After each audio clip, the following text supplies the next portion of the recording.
ఇటు రవీంద్ర భారతిలో సీఎం రేవంత్ మాట్లాడుతున్నారు. ఆ లైవ్ చూద్దాం. కళాయిని వంచిపోతాం. 1000 ఎకరాల గజ్వేల్లో ఫామ్ హౌస్ ఉంది. 1000 ఎకరాలలో 500 ఎకరాలు అందరికీ ఇందిరమ్మ ఇల్లు కట్టిస్తా. అందులో నేను ఇల్లు కట్టించే బాధ్యత నాది. భూదానం నువ్వు చేయి చంద్రశేఖరరావు. పోనీ కేటీఆర్ నీకు 50 ఎకరాలు ఉంది జన్వాడల, ఓ 25 ఎకరాలు ఒక పక్కకి మంచిగా 10 అంతస్తులలో అందరికీ ఇందిరమ్మ ఇల్లు కట్టిస్తా ప్రభుత్వం నుంచి సొమ్ము పెట్టి. ఇవన్నీ మీరు దోసుకుంటూ వచ్చినాయి కదా. మీ తాత సంపాదించిన ఆస్తా కాదు కదా, మీ తాత ఇచ్చింది కాదు కదా. మీరు అందరూ 2009 కంటే ముందు 2009 ఎన్నికలలో ఎలక్షన్ అఫిడవిట్ పెట్టారు కదా. 2005లో హరీష్ రావు ఎలక్షన్ అఫిడవిట్ ఉంది. 2004లో కేసీఆర్ అఫిడవిట్ ఉంది ఎలక్షన్ది.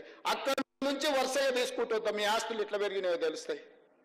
మీ టీవీలు ఎట్లా వచ్చినాయి, పరులు ఎట్లా వచ్చినాయి, ఆస్తులు ఎట్లా వచ్చినాయి, ఫామ్ హౌస్లు ఎట్లా వచ్చినాయి, పార్టీ ఆఫీసులు ఎట్లా వచ్చినాయి, ఇవన్నీ 1000 కోట్ల రూపాయల పెట్టుబడులు ఎట్లా వచ్చినాయి.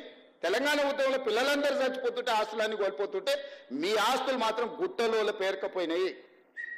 మీరు మాత్రం 25 ఎకరాలలో 1000 ఎకరాలలో ఫామ్ హౌస్లలో మీరు జమీందారులలాగా బతుకుతారు.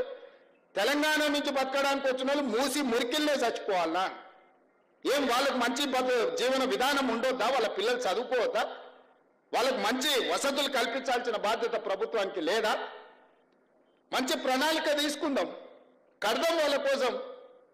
అవసరమైతే రేస్ కోర్సును బయటకు తరలిద్దాము. సిటీ బయటకు రేస్ కోర్సు తరలిస్తే మలక్పేటలో 150 ఎకరాలు 200 ఎకరాలు ఉంది. ఈ పేదోళ్ళందరికీ అందులో ఇల్లు కట్టిద్దాము. అంబర్పేటలో ఉన్న పోలీస్ అకాడమీని ఊరు బయటకు తరలిద్దాము. 200 ఎకరాలు ఉంది అంబర్పేటలో. ఆ 200 ఎకరాలలో మూసి నది ఒడ్డు ఉన్న పేదోళ్ళందరికీ మంచి ఇల్లు కట్టిద్దామా? ఏం ఇదంతా ప్రభుత్వం ఆస్తే కదా. పేదలకు మంచి చేద్దాం. మీరు వచ్చి సూచన చేయండి.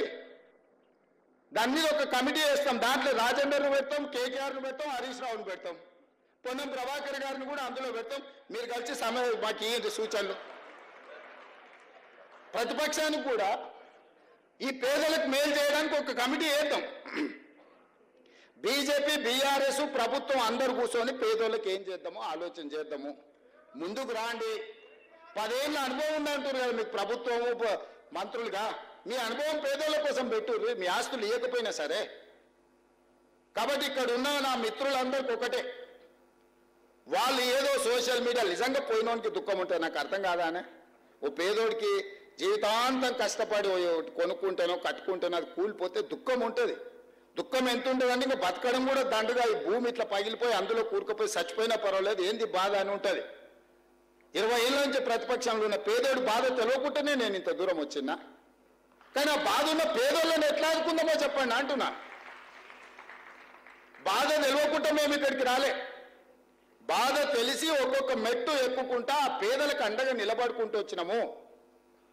పేదోళ్ళ కోసం కొట్లాడిన కమ్యూనిస్టులు వెంకటరెడ్డి గారు ఇక్కడ ఉన్నారు, కోదండరామ్ గారు ఇక్కడ ఉన్నారు, తెలంగాణ కోసం కొట్లాడినారు. వీళ్ళందరినీ కూర్చోబెట్టి మాట్లాడదాం రండి.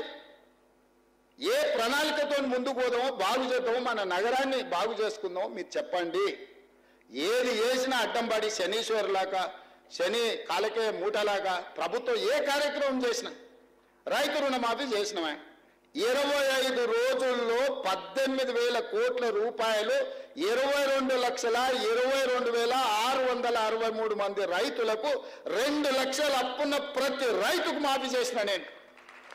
దాన్ని సంపూర్ణంగా బట్టి విక్రమార్క గారు సహకరించిన అన్ని దిక్కులో ఉన్న రూపాయి బిగబట్టి 18,000 కోట్ల రూపాయలు వాళ్ళ ఖాతాలు వేసినాం.